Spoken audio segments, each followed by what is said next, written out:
Malcolm X talked about the studying of history. There's a reason why when you go to a doctor with a particular malady or ill, one of the first things a competent doctor does is get a medical history, trying to find out if the heart problems that you have, that your parents have a heart problem, that your grandparents have a heart problem, that your great-grandparents have a heart problem. In other words, when we try to study the tree of life or the tree that is society, we oftentimes have to look at the roots. We can look at the branches too, particularly if we're talking about a society that stretches as high as the sequoia of California.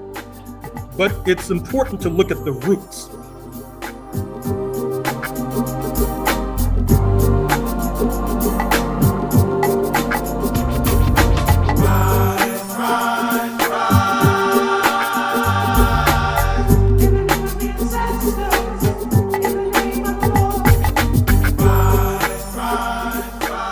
Good afternoon, Brother Gerald Horne. It's my pleasure to be here with you today and to do this interview. I'd like to start out. You did a piece on 1976 and the counter-revolution. Could we talk about that for a while? Could we begin with that? Well, yes. Thank you very much for inviting me on this April 14th, 2022. You are correct. A few years ago, I published a book entitled The Counter-Revolution of 1776. In that book, I tried to upend the general consensus that bizarrely and strangely enough unites forces on the left, right, and center with regard to this fallacious notion that the overthrow of British rule in the late 18th century by a passel of slave owners and freebooters was somehow a great leap forward for humanity. I tried to argue that 1776 and the founding of the United States of America was not unlike the unilateral Declaration of Independence in Rhodesia in 1965, now Zimbabwe, where the leader of the racist forces, who, like George Washington, were enmeshed in settler colonialism in the southern tip of Africa, Ian Smith and his comrades argued that they were walking in the footsteps of George Washington. And I'm afraid to say that he was correct. There's something problematic about settler revolts generally, particularly those that are seeking to resist, for example, the abolition of slavery as happened in North America in 1776, or to resist decolonization and one person, one vote, as happened in what is now Zimbabwe in 1965, or what happened in Algeria in the 1950s up to independence in 1962, where you had another settlers' revolt attempting to forestall decolonization. And interestingly enough, that settlers' revolt, if you want to make an argument in favor of the United States of America, you could say that at least in the United States of America, they did not inaugurate a plot to kill King George in London, at least as far as I know. You know, historical digging might actually uncover something to the contrary. Whereas in Algiers, in the 1950s, 1960s, they, of course, tried to assassinate Charles de Gaulle. It's been the subject of novels and films. Check out The Day of the Jackal, for example. And interestingly enough, with a stern and severe reprimand of many who have followed this mythology about 1776, is that in a social science sense, you have a control group, Canada, right across the border, which was also under London's rule, did not revolt against the crown. And today, it's not the so-called revolutionary republic, speaking of the United States of America, that has single-payer health care. And now, with the latest deal in Ottawa between the socialist-oriented New Democratic Party and the Liberals under Prime Minister Justin Trudeau, they're moving steadily towards single-payer dental care, which is something people in the United States and the so-called revolutionary republic can only dream about.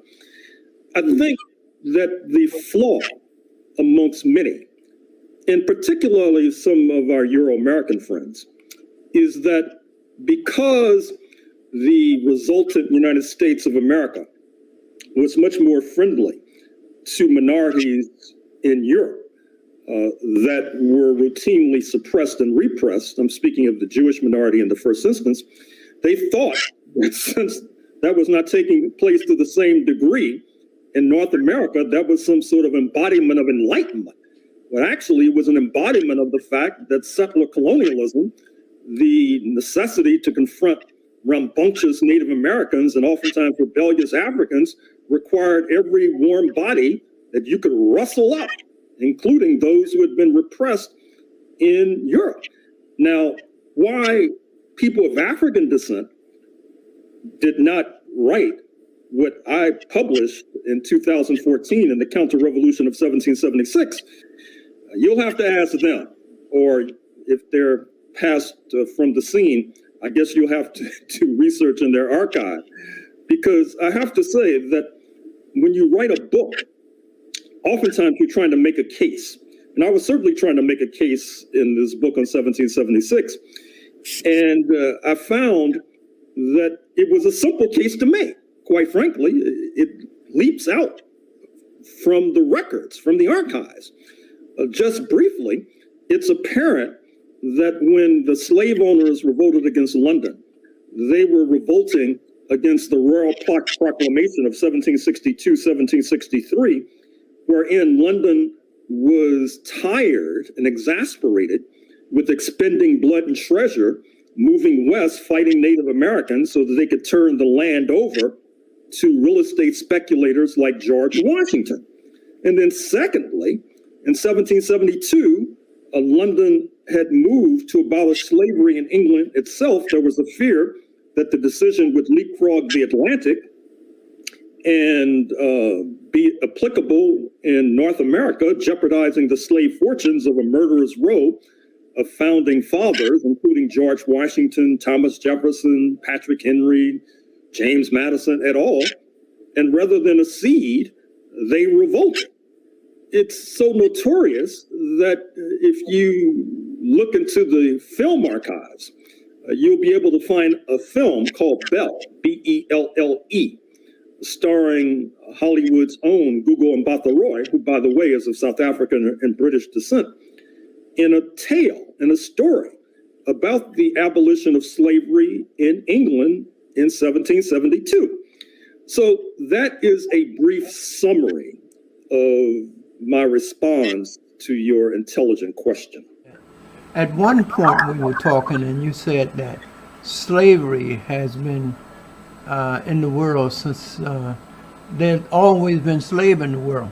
But, you know, if you listen to Dr. Clark, he'll point out that African people in their early formative years of developing their culture and civilization, they went through a period of communalism, socialism, communism, so forth.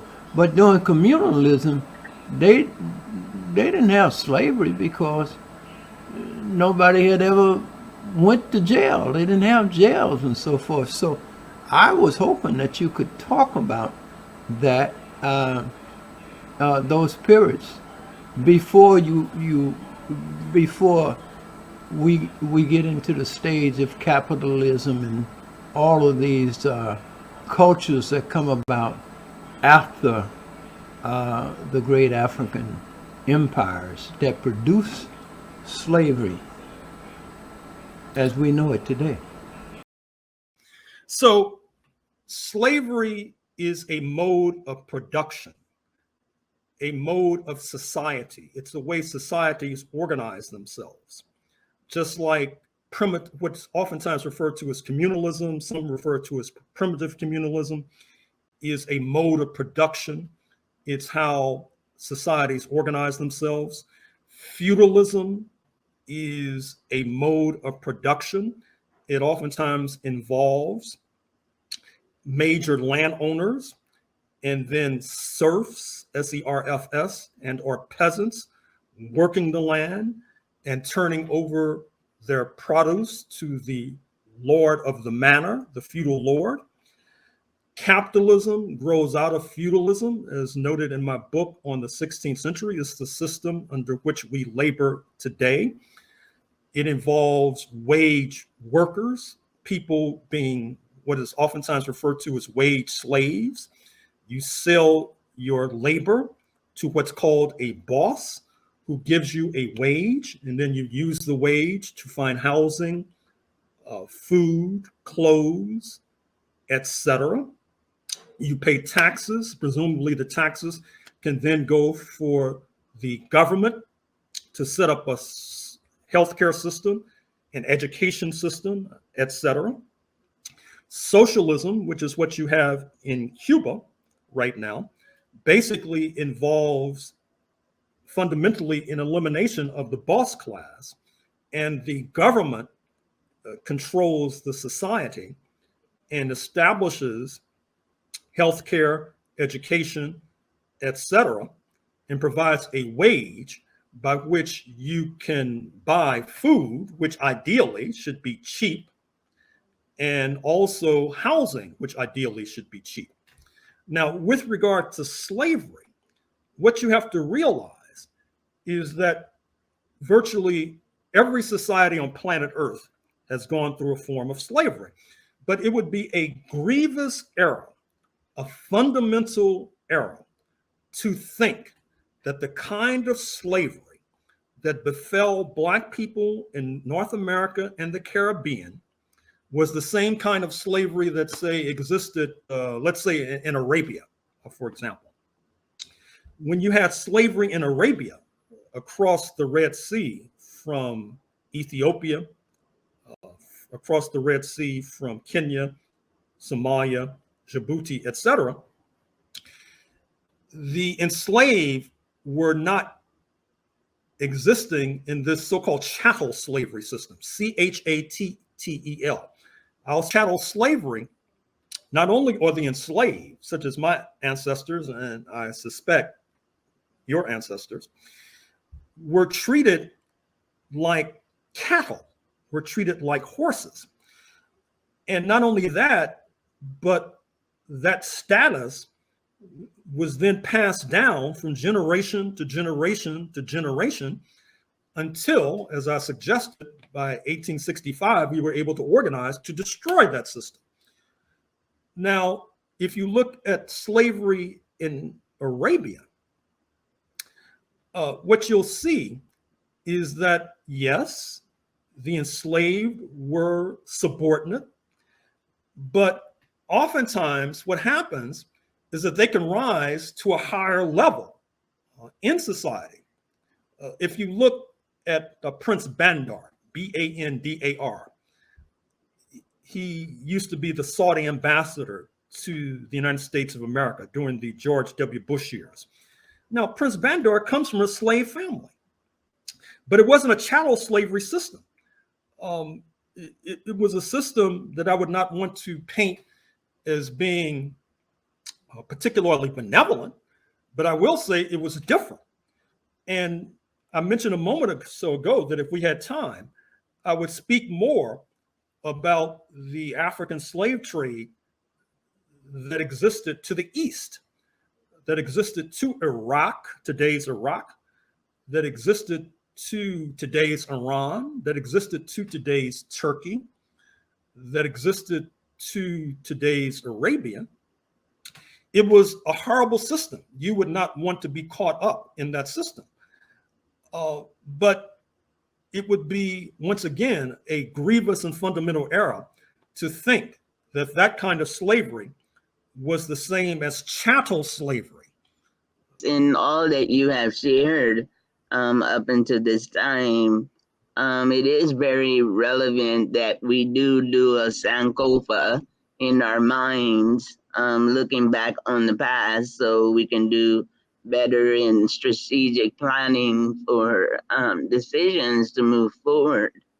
When you had mentioned in reference to Leo Franks. That is a well-known history, as you explained, how they would use rape as a justifiable excuse, not only to exploit and demise and mistreat the women, but as well as our brothers as well. Can you elaborate a little more in reference how war uses that particular disrespect when it comes to control, especially of the women as well as the men? With regard to your question, we know that war is a tool for plunder. We also know that war is politics by other means. That is to say, that oftentimes war leads to the shifting of wealth. When the Europeans, particularly the Spanish and Portuguese, followed by the English, the French et al., begin to plunder Africa and the Americas, they go a step further, as you know, in Africa, and take many of the able-bodied individuals and oftentimes leave the elderly. In my classes, oftentimes ask my students what would happen on the west coast of the United States of America if at some point China sent ships across to the land stretching from Seattle to San Diego and takes all the software engineers and takes all the medics and takes all of the carpenters and mechanics and take them back to China and leave the elderly. Well, the west coast of the United States, I dare say, will fall upon hard times. And in a sense, that's really what the Europeans do, particularly in West Africa, because it's now well known that if you look at the growing of rice in South Carolina, which becomes a major crop both before and after the founding of the United States of America, the slave traders, when they went into certain parts of Africa, particularly sought out agriculturalists who had knowledge about rice growing, and they particularly sought out certain craftspeople. Many of the ironworks that you see in a place like New Orleans, for example, it was done by African craftspersons who were targeted during the African slave trade, which is one of them, also a reason why the most significant prison in Louisiana, interestingly enough, is called Angola State Prison. That's not an accident that it's named after this Southwest African nation. But as I said in my book on Zimbabwe, the war and these systems of exploitation not only involve the plundering of wealth, it involves the exporting of an aggressive libido referring to the sex drive. And so part of the plunder of war is not only wealth, part of the plunder of war, believe it or not, is seen to be women. That is to say, oftentimes in war is you kill the men and rape the women. And what's interesting, if you look at my book on the 16th century, what had the Western Europeans so upset, and as I point out, that's one of the reasons they were fleeing west, because they feared that the Muslims were marching steadily westward. Just like the Muslims had taken over what is now Istanbul in 1453, that city in Turkey, the major city in Turkey, has been predominantly Muslim ever since. The idea was that the Muslims would then move on to the Vatican, which, as you know, is sited in Italy, in what we now call Italy. And there was this perception that Muslim invaders not only took the wealth, not only raped the women, but they also raped the men. Check out my book and follow the footnotes. And so this question of an aggressive, violent libido is also present during the time of slavery. If you look at the current edition of the New York-based weekly, The Nation, a left-leaning journal, I think today is May 12th. The edition, I think, may carry that date. I have a review essay on W.E.B. Du Bois's book, Black Reconstruction, wherein he talks about what he terms, quote, the sexual chaos that exists under U.S. slavery. By sexual chaos, he's talking about not only rape, what I just made reference to, rape of Black women. One of the reasons why Black people come in so many colors is because of the systematic and systematized rape of Black women. But also the fact that there was breeding of Black people, just like you have breeding of cows. A man who just lost the race to be governor, Republican nominee for governor of Nebraska, he's made a fortune by selling bull semen, which supposedly helps to produce cows and beef that is of an exquisite measure. And likewise, the slave owners, particularly in Virginia, were seeking to breed Africans. In fact, in my book, The Deepest South, United States, Brazil, and the African Slave Trade, one of the points you will learn is that in the 1840s, you had US slave traders who ironically and paradoxically were seeking to curtail the slave trade from Angola and Mozambique to Brazil, not because they were humanitarians, but because they wanted to breed Africans like their cows in Virginia and then sell them into Brazil. So these are some of the heinous episodes that I'm afraid to say too many have forgotten, but I'm not sure it's been altogether forgotten in the Black community. I see it as a kind of repressed memory syndrome. You may recall that repressed memory syndrome involves an individual who has something so horrific, so horrible, so atrocious, so terrible happen that in order to live and exist, they have to repress the memory.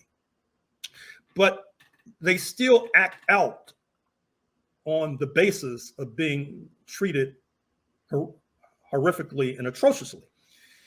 In a certain sense, you could say that the Black community, or at least a segment of it, has been enduring a kind of repressed memory syndrome where we may not recall all the specifics and details of what happened to us as a people, what particularly befell Black women, but we're acting that out somehow in 2022. Speaking to you in New York in particular, I would be remiss if I failed to note the fact that until recently, in Manhattan, just north of Brooklyn, you had a statue honoring J. Marion Sims, Marion with an O, M-A-R-I-O-N, who is viewed as a pioneer of OBGYN, the medicine and science of women's bodies. The statue was removed after we were able to show that he was a ghoulish experimenter on the bodies of enslaved African women. That's how he was able to, quote, perfect, unquote, his devices and his methodologies with regard to OBGYN. And J. Marion, in some ways, is a metaphor for the mistreatment and maltreatment of Black women. Now, one of the things that so many young people ask me all the time, they say if Africans had accomplished the things that we say they had, how did they allow the Europeans to enslave them And the second part of the question that they always ask me is, did Africans sell themselves into slavery? Those are two questions that I get quite often. With regard to the second point, you have to remember that at that particular moment in our inglorious history, that is to say, the moment of the African slave trade, Black people were not looking at themselves the way we look at ourselves today. That is to say, as being this overall overarching Black or African community. Basically, slavery is a process, as I'm sure you know, that has befallen peoples all over the world. Slavery is a kind of mode of production, just like capitalism, which we're now ensnared in, is a mode of production. And oftentimes, all over the world, when there were wars and conflicts, those who were vanquished and defeated were sold into slavery. And so when people in, say, Southwest Africa or Western Africa prevailed over another group in that vicinity, it was oftentimes routine for the defeated group to be vanquished. That has been the way of the world for centuries, not just for Africans, but for Europeans. I mean, there was slavery in what is now Great Britain hundreds of years ago. There was slavery in what is now the Korean Peninsula, for example. With regard to your first point, I think young people need a broader understanding of the grand sweep of history. That is to say that history oftentimes goes through cycles. We may be on the verge of another cycle today with the rise of China after hundreds of years of North Atlantic domination and hegemony. Who is to say what future cycles will bring?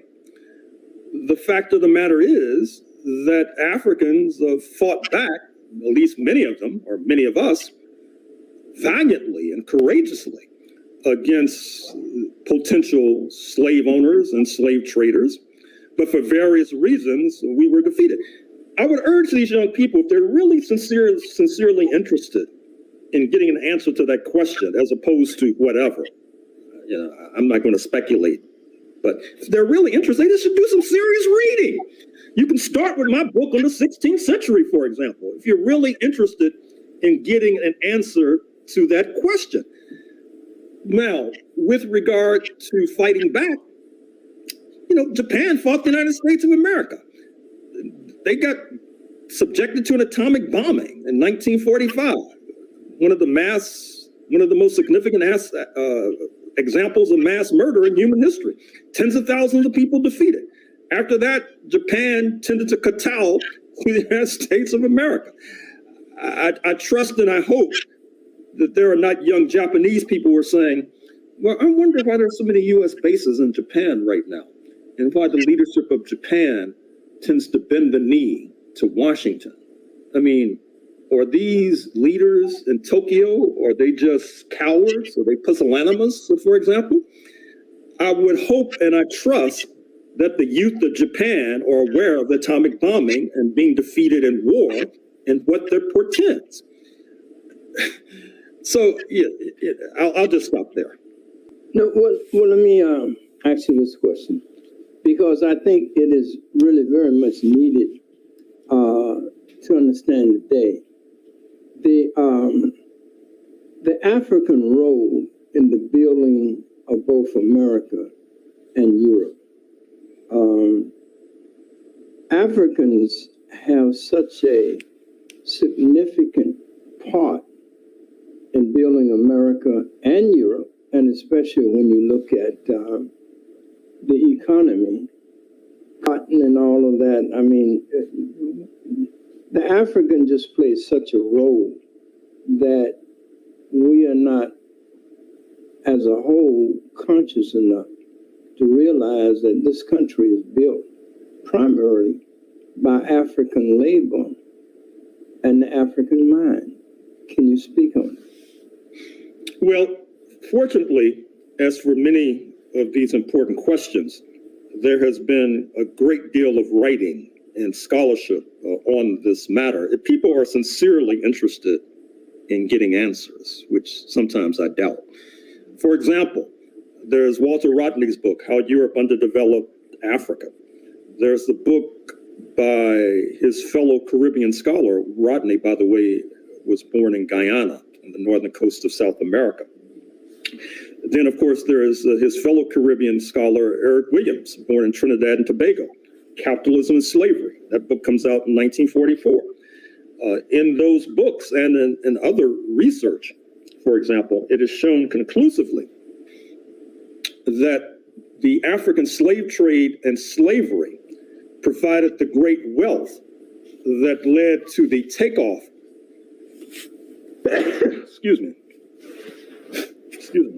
the takeoff of the economies of Western Europe generally, and Britain in particular.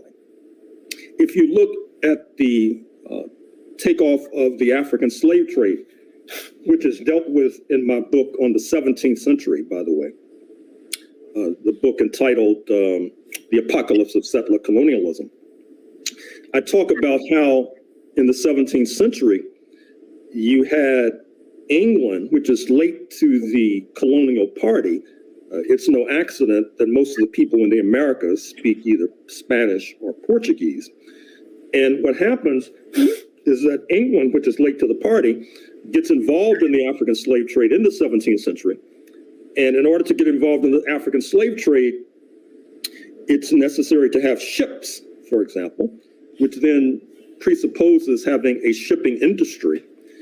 Then you have the ships that sail to the African coast, get Africans, kidnap Africans, drag them across the Atlantic to build the productive forces of North America, where we're now sitting. And that leads to the takeoff of what becomes the United States of America. Now, you also need ships to transport these European settlers to North America, which gives a further shot in the arm to the shipbuilding industry in England in particular, ultimately in Baltimore, which becomes a major manufacturing center for shipping by the 19th century. And what happens is that the Africans who were brought to the Caribbean, Jamaica, Barbados in the first instance, are helping to produce a sugar crop. A sugar in the 17th century was seen as a kind of a miracle drug, in addition to sweetening your tea and coffee. And it is a fabulously profitable crop, which in turn creates wealth that is then used and then poured into other industries as well. I wanted Mr. Horne to get into the Jewish involvement in the slave trade. And one of the reasons I wanted him to deal with that for the past week, they have been talking about the war on Jewish people. And they have been showing a lot of young Black men attacking sometimes Jews. They show these quick images of them. But basically, it says that Black folk are making war on Jewish people. So I wanted Gerald, if he would, to touch on the Jewish involvement in the enslavement of African people, and especially the 17 families in Newport that had 150 ships, 100 moving back and forth to Africa, bringing back slaves and so forth. So Gerald, can you speak on it? But for those who want a more detailed analysis, you should look at my book on the 16th century, and you should look at my book on the 17th century if you want to be educated with regard to this point.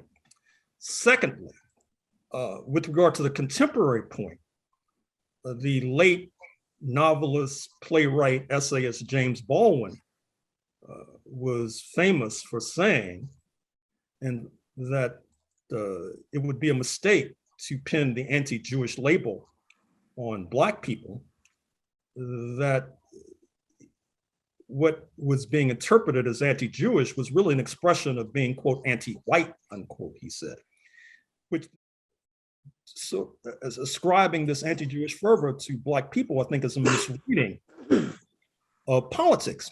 Now, to deal with Jewish people in the slave trade, you have to go to my 16th century book and understand that in the hinge year, that is 1492, when Columbus crosses the ocean blue, you also have the final ouster of Muslim rule of Spain and Portugal.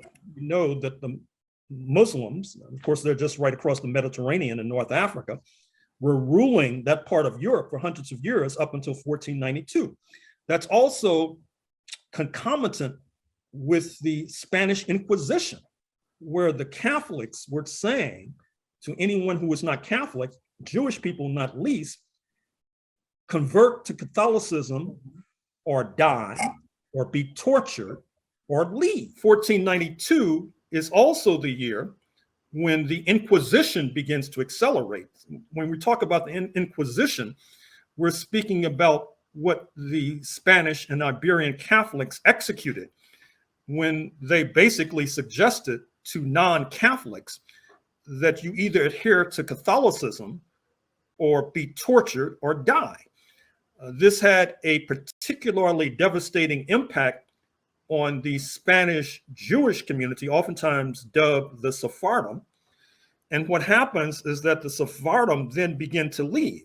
Some of them, as I point out in this book, wind up most likely sailing across the Atlantic with Christopher Columbus, founding some of the first settlements, not least in what we now call New Mexico, a state of the United States of America, in the late 1500s. Some of them wind up in Turkey. Some of them also wind up in the Protestant countries, and there hangs a tale. What I mean is that I'm sure you and your audience are familiar with Martin Luther, not Martin Luther King, Martin Luther, the German cleric who defects from Catholicism in 1517 because of various charges, including charges of corruption within the Catholic Church, helps to set up what's initially a sect, S-E-C-T, the Protestant sect. But by the 1530s, it takes London by storm. And so what you see is that England opts for Protestantism, which brings it into conflict with the Catholic countries, who were then the dominant powers. The dominant powers because they had gained an advantage by sponsoring Christopher Columbus, as noted, and thereby being early movers in terms not only of the African slave trade, but also in terms of plundering the Americas, plundering what is now Peru, plundering what is now Mexico in particular. So what happens is that London, that is to say England, is a late comer to the colonial feast. It's the scrappy underdog. It's looking for allies wherever it can find them. And despite the fact that England had expelled its Jewish population in the late 13th century, it could not afford to continue that anti-Jewish fervor. And as noted, it opened its doors to a fleeing Jewish population from Spain and Portugal. And so what happens is that when the Spanish established their initial settlement on what is now the land of the United States of America, speaking of Florida, St. Augustine, Florida, in 1565, what you see is that London wants to get in on this feast that is generating so much wealth. It had welcomed in the Jewish population. The Spanish were so tied up in fighting enslaved Africans and in fighting indigenous populations that they could hardly resist when you saw the English move into what they call Virginia by 1607. What's interesting about the Spanish colonizers and plunderers versus the English colonizers and plunderers is that the Spanish relied heavily upon religion as a marker. What I mean is, in colonial Cuba, which is, quote, settled, unquote, by the Spanish in the early 1500s, you could be an African conquistador or conqueror if you profess Catholicism. But of course, they set up this class contradiction within the African community, not unlike the class contradiction that now exists in North America, in the sense you had enslaved Africans and you had African conquistadors. What you saw with England is that it pursued a different model of development. It pursued a model of development that involved pan-Europeanism, of what we eventually came to call whiteness, which of course bleeds into what we call white supremacy. So what that means is that if you were not Catholic and you were trying to settle in Spanish Florida, you would receive a rude welcome, to put it mildly. Whereas in the English settlements, for example, if you look at Maryland, which is settled, quote unquote, by the English in the middle of the 17th century, the middle of the 1600s, they were welcoming Catholics. But what happens is that they are also welcoming the Jewish population. And to go back for a second to the expulsion of the Jewish population from Spain and Portugal, I noted that when they were expelled, many of them went to London, many of them went to Amsterdam in today's Holland or the Netherlands, many of them wound up in Turkey, and a number of them wound up in Africa. Europe had been seized with certain images of Africa going back to Mansa Musa in the 1300s, who of course has a reputation of perhaps being the richest man that ever lived because of his control of gold, making Elon Musk seem like a piker by comparison. And so Europe was quite seized with this idea of the wealth of Africa, which then attracts many Jewish people who are fleeing the Inquisition into Africa. Some of them became map makers, cartographers, who drew very still impressive maps that helped to lead, I'm afraid to say, many of the slave catchers into certain African territories. So what happens is that from the inception of slavery under the British flag, under the Union Jack, as it's called, you had this participation in the slave trade of not only Protestants, not only Catholics, but also those who happen to be Jewish. Now, what's interesting as well is that initially, as the protests in Jamaica of late, protesting the arrival on their shores of Prince William of London, the royal family was heavily involved in the African slave trade. But by 1688, you have the so-called Glorious Revolution, which among other things leads to the clipping of the wings of the English monarch, insofar as the growing merchant class elbows aside the monarch in terms of participation in the African slave trade. And that's really what leads to a takeoff of the African slave trade, when you had the process that I call free trade in Africans, the deregulation of the African slave trade, the moving away of the African slave trade from control by the monarch to participation by scores of merchants. These merchants are from all religious persuasions, Catholic, particularly Protestant, and also Jewish. As a matter of fact, I say particularly Protestant. That's one of the reasons why not only so many Black Americans have these British surnames, but also so many Black Americans profess the Protestant faith, because that was the faith, in a sense, that you could say either was foisted upon them or that they latched onto willingly, depending upon your point of view. In any case, what's interesting about that is that the African slave trade takes off like a rocket post 1688, but the Africans are rebelling, particularly in the Caribbean, Jamaica and Barbados, not least. And so then you see many of the slave owners are migrating to the North American mainland. However, what's happening at the same time is that London is beginning to wonder if the participation in the slave trade carries too many heavy costs, because in the Caribbean, of course, sometimes the Europeans are outnumbered 20-1, which makes favorable conditions for slave uprisings, which leads to the enhanced expenditure of blood and treasure by London.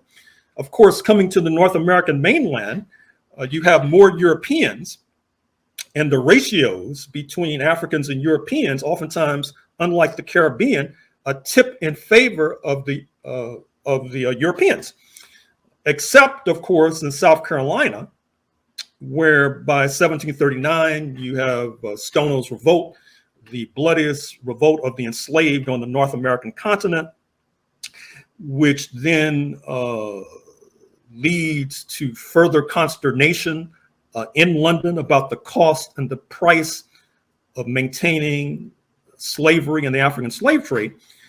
And so what happens is that Stono's Revolt is assisted by these aforementioned conquistadors in Spanish Florida. At this moment in history, Spain is still under the domination, Florida is still under the domination of the Spanish. So the Spanish come across the border from Spanish Florida into South Carolina, stir up the Africans for the slave trade. And so this leads to England waging war against the Spanish. They temporarily drive them out of Cuba, for example, from which Florida was tied to with umbilically, directly. And then after inflicting these wounds on the Spanish, and also I should say inflicting wounds on the French in Canada, in Quebec, who also had the idea that they could weaken London in North America by making alliances with the Africans. So the English also waged war on the French in Canada and also on the Spanish in Cuba and across the Florida Straits into Florida. Then they go to the slave owners and want to raise taxes. And this is where the traditional story kicks in. That is to say, the slave owners, perhaps they're so accustomed to getting things for free because they're relying upon free labor from Africans. They don't want to pay taxes. Also, the British are tired of expending blood and treasure, moving west, fighting Native Americans, and then turning the land over to real estate speculators like George Washington, the top real estate speculator in North America. And so rather than accede to the growing movement in London for circumscribing the African slave trade, circumscribing the expenditure of blood and treasure, fighting Native Americans, the slave owners led by George Washington, Thomas Jefferson, James Madison, Patrick Henry et al., they revolt and kick out the British, and that leads to the formation of the United States of America. That leads to the creation of perhaps the greatest in terms of most significant slave trading nation that ever existed, the United States of America. Now, you mentioned Newport, Rhode Island. Newport, Rhode Island was a central center for the African slave trade. Newport, Rhode Island, as you suggest, from its virtual inception in the 17th century, had a significant Jewish population. If you go to Newport, Rhode Island today, you can still see synagogues that stem from those earlier years. Many in the Jewish community today point with pride to the point that the first U.S. president, George Washington, like his English forebears in the 1500s, opened his arms, opened his embrace to the Jewish population. What is not often mentioned is that despite that well-known fact, there was contestation and conflict between the United States and, as they saw it, with the Jewish population of North Africa, because what they charged was that the Jewish population of North Africa, particularly Algiers, that when sailors on US ships and before that on English and British ships would try to sail into Africa for various purposes, either plundering for gold or plundering for the bodies of enslaved Africans, that these sailors in turn would be enslaved, so says the United States, by these Jewish merchants in North Africa, and then perhaps either sold in slave markets in Algeria or shipped into slave markets in Turkey. For example, if we had more time, I'd speak with more length and detail about the role of Muslims in the slave trade, not only of Christians, but also, of course, of Africans.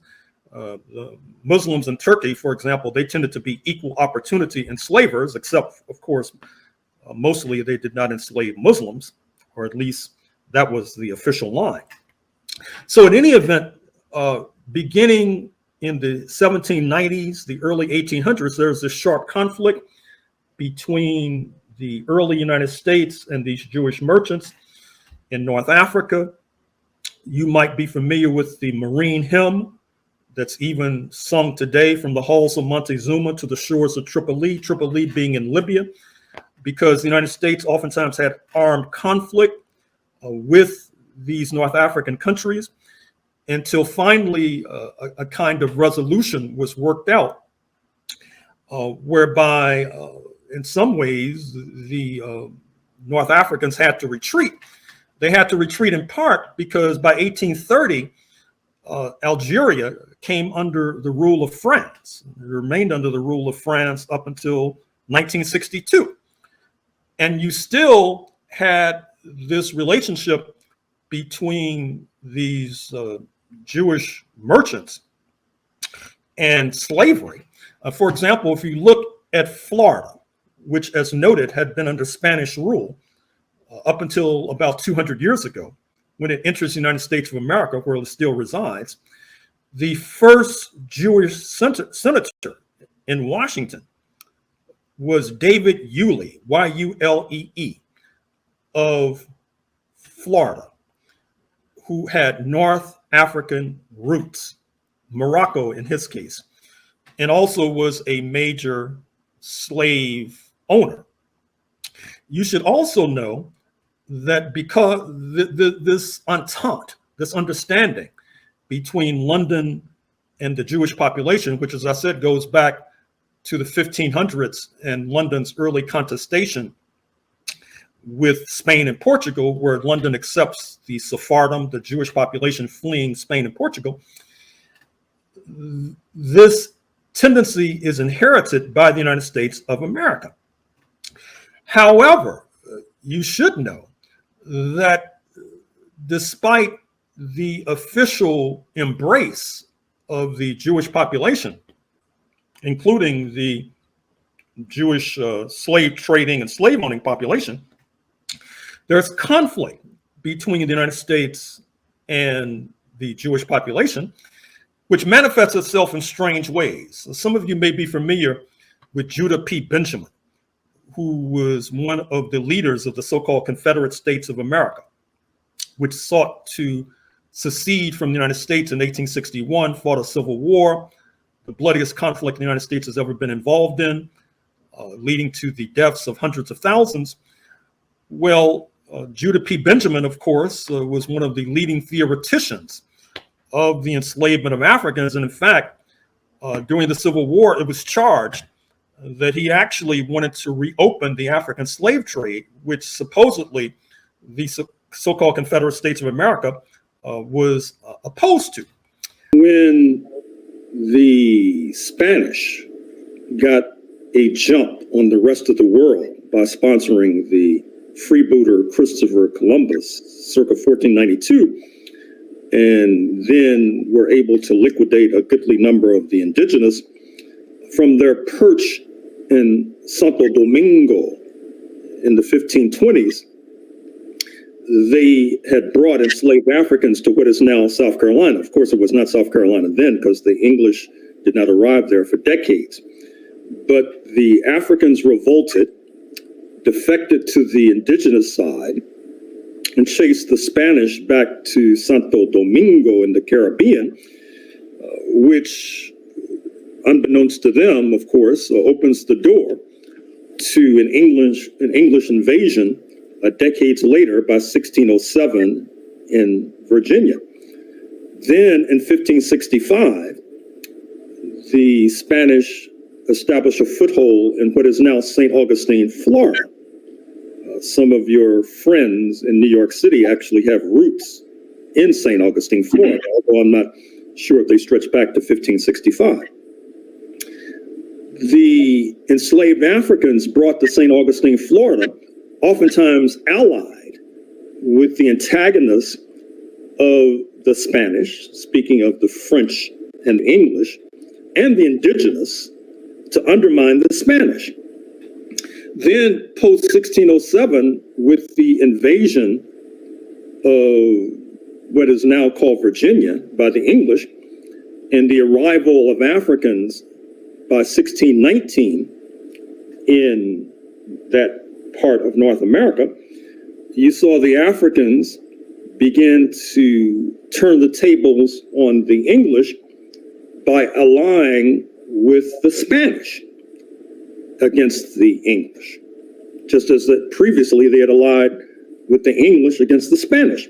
I say all this to say that we, in order to make progress, have had to make alliances, particularly global alliances. That's the import of the Haitian Revolution, for example, which we allied with. That helps to explain the revolt led by Gabriel in Virginia in 1800, the revolt in Barbados circa 1816, the revolt by Denmark Vesey a few years later in what is now Charleston.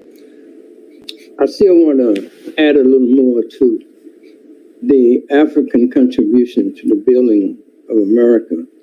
And I guess I've heard you talking about the Tucson and the Haitian Revolution, which led to all of the Louisiana Purchase, which almost doubled the size of America. So if we would look at the land base of America having been given to Europeans free, taken from the native people, and millions and millions and millions of acres of land given to Europeans when they came here. But one of the great contributions of that land base was the tremendous and awesome fight of the Haitian Revolution against the French, the English, and the British. If you could talk about that and talk about how it expanded the territory of America and made America that much more richer. Well, first of all, just as a clarification, the land in North America was seized at gunpoint, just as the Africans were forced to work at gunpoint. Second of all, the Haitian Revolution, 1791 to 1804, was a world historic event with its epicenter in the Caribbean, in the land that is now today known as Haiti. What happens is that you have a revolt of the enslaved that's victorious. defeating the French settlers in the midst of the French Revolution, which is inaugurated in 1789. What happens is that the French had been a major power in North America. Recall that they were defeated by the British just north of where you're sitting in Quebec in the middle of the 18th century. That's one of the reasons why if you go to Montreal today, most of the people are still speaking French. Although if you head west to Toronto, most of the people are speaking English. It's a bilingual nation. And France also had settlements in the Caribbean, and still to a certain degree, to the extent that Guadeloupe and Martinique are still considered to be ruled ultimately by Paris. But the ultimate defeat of France comes in what is now Haiti, 1791 to 1804, with the revolt of the enslaved, creating the first independent Black republic, Haiti. France, under Napoleon, who is then in the midst of trying to conquer Europe, decides to liquidate what he considers to be his territory. Of course, once again, it's Native American territory. The so-called Louisiana Purchase, which your question refers to, which then expands the size of the United States when that territory heading north from today's New Orleans all the way up to the Canadian border and from the Mississippi River heading west is sold to the young government of the United States of America for a pittance. Once again, it was not France's to sell. It would be as if I come into your home and steal your computer and then go out on the street and sell it and profit from it. Well, it was your computer, although I may be the one profiting from it. It was the Native Americans' land, although ultimately it was the United States that profited from that land theft in the first instance.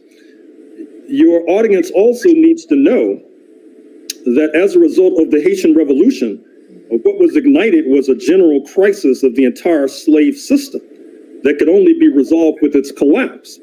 What I mean, in part, is that with the Haitian Revolution, you saw that London felt that its Caribbean cash cows, speaking of Jamaica and Barbados, would be threatened. In fact, you had Jamaicans involved in the revolt against the French in what is now Haiti from the inception, from August 1791, for example. And so London, quite wisely, moves to remove itself from the African slave trade, because by bringing more Africans across the Atlantic, they're only bringing more grave diggers for the system of slave-based production. So wisely, they withdraw in 1807, 3 years after the triumph of the Haitian Revolution.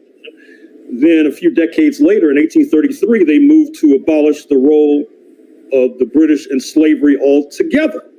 Interestingly enough, the so-called Revolutionary Republic, and once again, it's a sad commentary that generations of Black writers and intellectuals have not hammered home this point.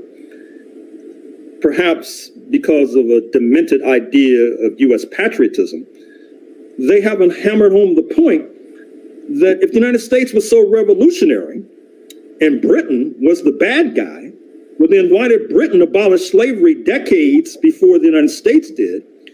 And why did it take a civil war in the United States, 1861 to 1865, with about 800,000 people killed, to have slavery abolished in the so-called Revolutionary Republic? See, a lot of these U.S. arguments, they don't add up, they don't make sense, but it's mythology, and sometimes people prefer mythology than fact. The other point that I would make is that I think that just like many Black people have made a miscalculation when they interpret the history of the United States, they assume, they take this fable that the Constitution somehow was designed to incorporate people like us, when actually it was designed to keep us down.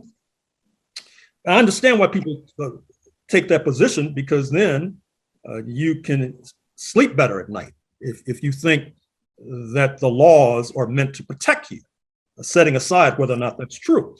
And I think that the Jewish population also made a mistake when they assumed, likewise, that the Constitution and the laws that were set up thereto were meant to incorporate them. As a matter of fact, recall a few moments ago, I was talking about religious conflict in the 1500s between the Catholics and the Protestants. Oftentimes, the Catholics burning the Protestants at the stake, or to put it another way, Catholics lynching Protestants. What's interesting is that as a process of this development of what I call pan-Europeanism or whiteness, as it manifests itself in North America, because the settlers needed all the allies they could get to fight fearsome Native Americans and to keep enslaved Africans in line. You had a kind of reconciliation between Catholics, Protestants, and the Jewish community, to the point where by the late 19th century, you had Catholics who were once lynching Protestants. By the late 19th century, you have Catholics and Protestants linking hands and lynching Black people. I should also say that if we fast forward to the late 19th century and early 20th century, we have a major influx of Jewish migrants from Eastern Europe, Poland, Ukraine, Russia, that it causes certain conflict in the United States of America.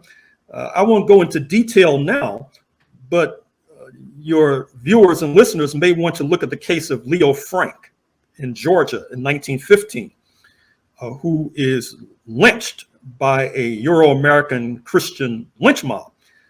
Leo Frank, of course, is Jewish, because it was said that he was involved in some sort of sexual molestation and quasi-religious molestation of a Euro-American young woman.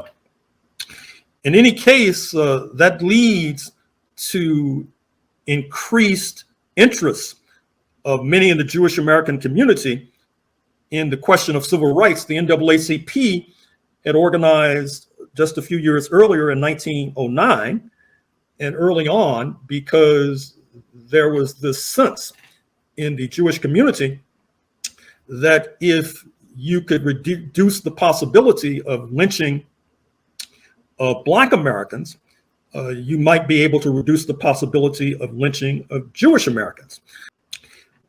Jewish people were also part of this reconciliation.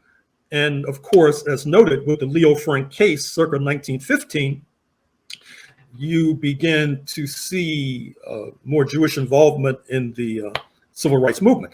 But for those who are interested in this subject, you may want to do a close study of the Leo Frank case, because it involves Black people as well, this lynching of the Jewish man in Georgia, Leo Frank. And it's led to a continuing controversy about Black-Jewish relations, which I dare say colors that relationship to this very day.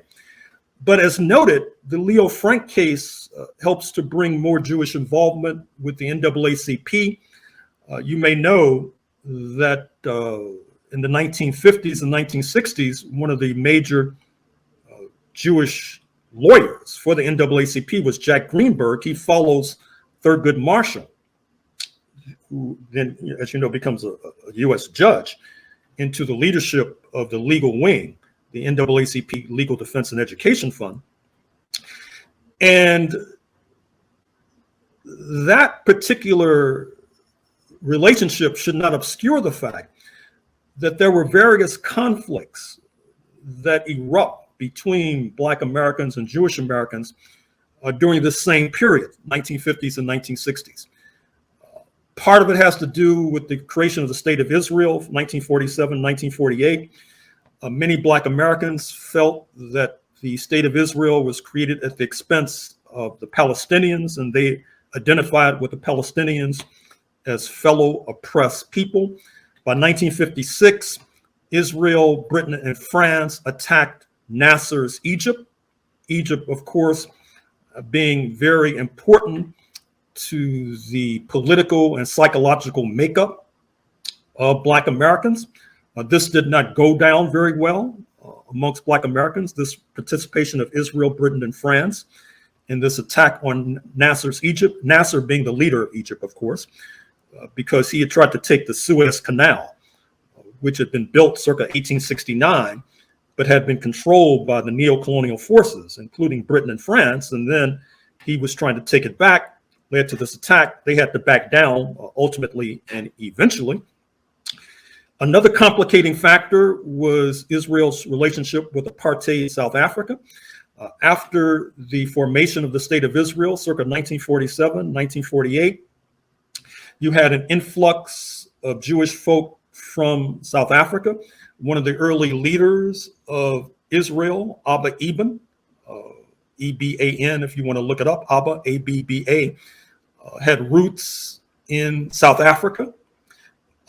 South Africa had one of the largest Jewish populations outside of the United States, France, Russia.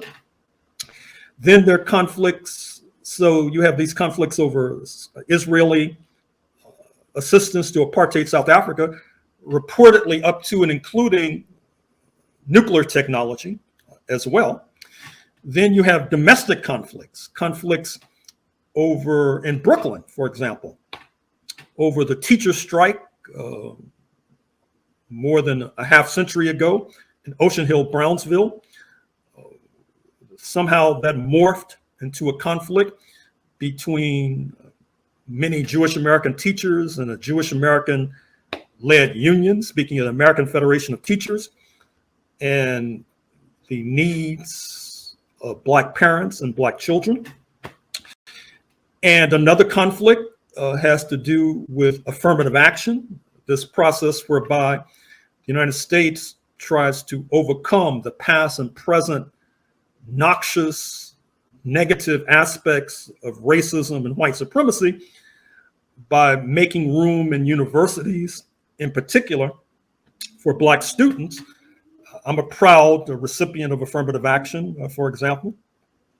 Many, I'm afraid to say, in the Jewish community argued that affirmative action was limiting and circumscribing the youth in the Jewish community. And so therefore many became opposed. But to be fair, there were many non-Jewish Euro-Americans too who were opposed.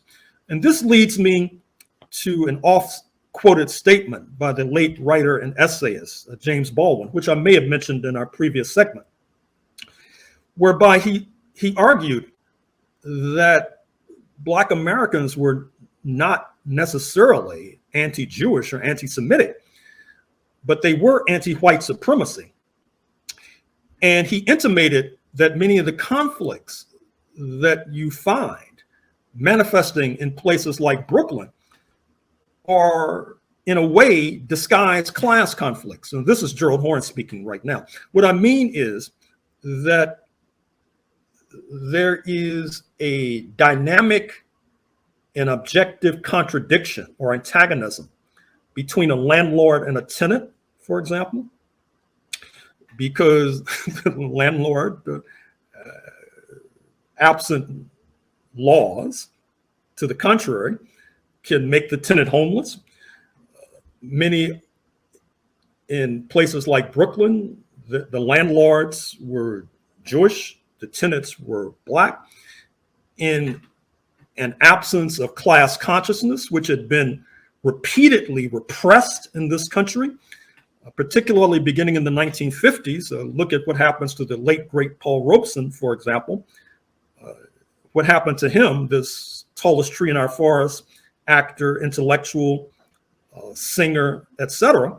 It was racist, but it was also a reflection of the fact that he was an advocate of class consciousness, an advocate of strong unions of working people, for example. So when that tendency is repressed, the kind of vocabulary that could allow Black tenants to see the landlords in a class context dissipates, and all that's left is seeing them in this ethno-religious context. So this particular dynamic that I've sketched still persists today. It manifests itself particularly in New York City, which happens to have one of the largest Black populations in the United States of America, particularly centered and sited in Brooklyn, and one of the largest Jewish and Jewish American populations, particularly sited in Brooklyn.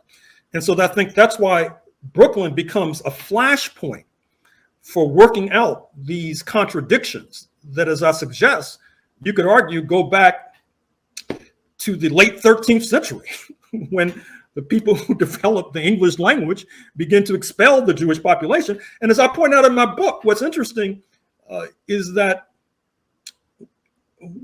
the way the English treated the Jewish population in the late 13th century somehow is transferred to how they maltreat and mistreat the Black population with the rise of the African slave trade in the late 1500s and in the 1600s and 1700s. What I mean is that the Jewish population of England in the 1290s, the late 13th century, they were said to have a particular odor, for example. As you know, that particular scurrilous descriptor has been applied to Black people. They were, the Jewish population was said was not allowed to, quote, intermarry, unquote, with the Christian population. You know that until 1967 in the United States, it was illegal in many states for Black Americans to cross the color line and engage in interracial marriage. And of course, the apprehension, fear, nervousness about interracial relations across gender lines, i.e. Black men and so-called white women, oftentimes led to Black men being lynched. So as we look in Brooklyn, I think it's very important to keep this historical context in mind because I think that there's a reason why Malcolm X talked about the studying of history. There's a reason why when you go to a doctor with a particular malady or ill, one of the first things a competent doctor does is get a medical history, trying to find out if the heart problems that you have, that your parents have a heart problem, that your grandparents have a heart problem, that your great-grandparents have a heart problem. In other words, when we try to study the tree of life or the tree that is society, we oftentimes have to look at the roots. We can look at the branches too, particularly if we're talking about a society that stretches as high as the sequoia of California. But it's important to look at the roots. One of the reasons why U.S. apartheid, Jim Crow, as it was called, began to retreat in the middle of the 20th century was because African and Caribbean nations, such as Ghana, 1957, Jamaica, 1962, were coming to independence. Washington felt it was handicapped in winning their hearts and minds in the Titanic conflict with the then socialist camp led by the Soviet Union. And so Washington felt that the better part of wisdom was to retreat from the more horrible aspects of Jim Crow.